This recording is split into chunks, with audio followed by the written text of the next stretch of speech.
আচ্ছা, তো লাইভ তো সবাই দেখে নিয়েছো, লাইভ হয়ে গেছে। তো লাইভে বারবার করে বলছিলাম সুস্মিতার কথা, যে ও আসবে, বাড়িতে একটু সমস্যার জন্য ওর লেট হলো আসতে। তো যাই হোক, ও যে শেষমেশ এসে পৌঁছেছে, একটুকুই ভালো লাগছে। যদিও অনেক মানে আমাদের সত্যি ভীষণ মন খারাপ ছিল, একসঙ্গে সেলিব্রেশন হয়নি, সবাই চলে গেছে এখন। তো লাস্ট অব্দি এসেছে, এটাই অনেক। তো চলো ওর কাছে তুলে দিচ্ছি আমি ওর সার্টিফিকেট আর সেই সঙ্গে মেমোটা নাও। আচ্ছা, মোস্ট ওয়েলকাম। আর সরেশের দিকে তুমি একবার তোমার ফোন নাম্বারটা শেয়ার করো, কোথা থেকে এসেছো। যদি তোমার কাজ ভালো লাগে তাহলে অডিয়েন্সকে বলো তোমার সঙ্গে যোগাযোগ করতে। আর আমার কাছে শিখে তোমার কেমন লাগলো সেটা সবার সঙ্গে একবার শেয়ার করো। সবার প্রথমে এটা হচ্ছে আমার ড্রিম, এটা আমার একটা ভীষণ বড় স্বপ্ন। মানে আমি যখন আপনার মেকআপ গুলো দেখতাম ফোনে আর কি, তো তখন আমি ভাবতাম যে আমি যদি একটু শিখতে পারতাম। তো তারপরে আমি দেখে এখানে আমি আসি, এসে আমি যে শিখতে পেরেছি, মানে আমার একটা বিশাল বড় একটা স্বপ্ন। এটা আমার বিশাল বড় স্বপ্ন যে আমি এটা পেয়েছি বা আপনি আমাকে শিখিয়েছেন, করতে পেরেছি, এটা আমার বিশাল বড় স্বপ্ন। আর আজকে আমার একটু ভীষণ মন খারাপও ছিল, কারণ বাড়িতে একটু সমস্যা ছিল, ওই জন্য আমি টাইমে আসতে পারিনি। একটু শাড়ি পরারও ভীষণ ইচ্ছে ছিল, সেটাও করতে পারিনি। তো এমনি এটা পেয়ে আমার এখন ভীষণ ভালো লাগছে যে আমি এটা করতে পেরেছি। ম্যাম আমাকে শিখিয়েছে, সুন্দর করে শিখিয়েছে, খুব সুন্দর। আমি বাড়িতে যাকে সাজিয়েছি, মানে যাদেরকে সাজিয়েছি, সবাই খুব প্রশংসা করেছে আমাকে যে খুব সুন্দর হয়েছে সাজানোটা। আর স্বপ্নটা পূরণ হয়েছে, এটা আমার সব থেকে বড় পাওনা ম্যামের কাছে। Thank you so much.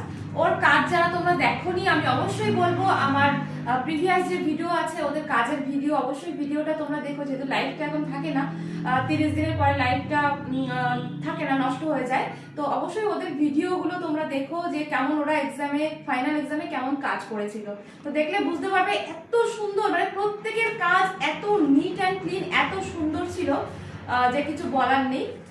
তো তোমার ফোন নাম্বারটা একটু শেয়ার করো, মনে আছে ফোন নাম্বার? ফোন নাম্বারটা তো মনে নেই, কিন্তু মানে আমার আরেকটা কন্ট্যাক্ট নাম্বার আছে, সেটা ঠিক আছে, 8967257020 এই নাম্বারটা। ও কিন্তু একটা ওয়েস্টার্ন লুক করেছিল, একটা হোয়াইট গাউনের উপরে, জাস্ট দারুণ দারুণ দারুণ, কোনো কথা হবে না লুকটা নিয়ে। এত সুন্দর লুক হয়েছিল, মানে ভীষণ নার্ভাস ও যে ম্যাম পারবো কিনা, ম্যাম হবে কিনা, সবসময় এই মুখে এক কথা। তো ফাইনাল আউটপুট যে এতটা সুন্দর করেছে, তো সেটা তোমরা ভিডিওতে গেলে অবশ্যই দেখতে পাবে। আর আমি তো ফটো এখনো শেয়ার করিনি, ওদের কাজের ফটো। তো খুব শীঘ্রই কাজের ফটো তোমাদের সঙ্গে শেয়ার করব আবার, যে কেমন কাজ ওরা করেছিল, তোমরা দেখলে বুঝতে পারবে। আর যারা চাও এরকম ধরনের কাজ শিখতে, অবশ্যই তোমরা আবার পরবর্তী ব্যাচে তোমরা জয়েন করতে পারো। পরবর্তী ব্যাচ কিন্তু শুরু হবে খুব তাড়াতাড়ি। তো চলো, ভালো থেকো। এসেছো যে তুমি, এইটা সত্যি আমি খুব খুশি হয়েছি তুমি যে এসেছো। সত্যি মনটা ভীষণ খারাপ ছিল আমাদের প্রত্যেকেরই, প্রিয়াঙ্কা, বিথিকা সবাই খুব বলছিল যে ওর জন্য খুব মনটা খারাপ লাগছে। এতদিন ধরে একসঙ্গে এত আনন্দ করে ক্লাসটা করলাম, আর লাস্ট দিন একসঙ্গে সেলিব্রেশনটা করতে পারলাম না, যার জন্য ওদেরও খুব মনটা খারাপ ছিল। তো যাই হোক, কোনো রকম ভাবে আমরা যেটুকু আমাদের করণীয় সেটুকু করেছি। তো লাস্ট পর্যন্ত ও এখন এসেছে, এখন প্রায় 8টা বাজে।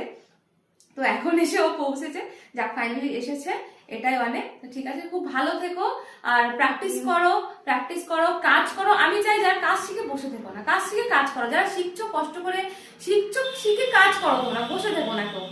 মানে ইচ্ছা থাকলে উপায় হয়, এ কথাটা আমি মানি সবসময়। যদি তোমার ইচ্ছা থাকে কাজ করার, যে আমি কাজ করবো, এটা থেকে আমি কিছু আর্নিং করবো বা আমার ফ্যামিলিকে এটা থেকে কিছু আমি সাহায্য করবো, তো অবশ্যই পারবে। ঠিক আছে, খুব ভালো থেকো। আর দাঁড়া, একটু পজ করো ভিডিওটা।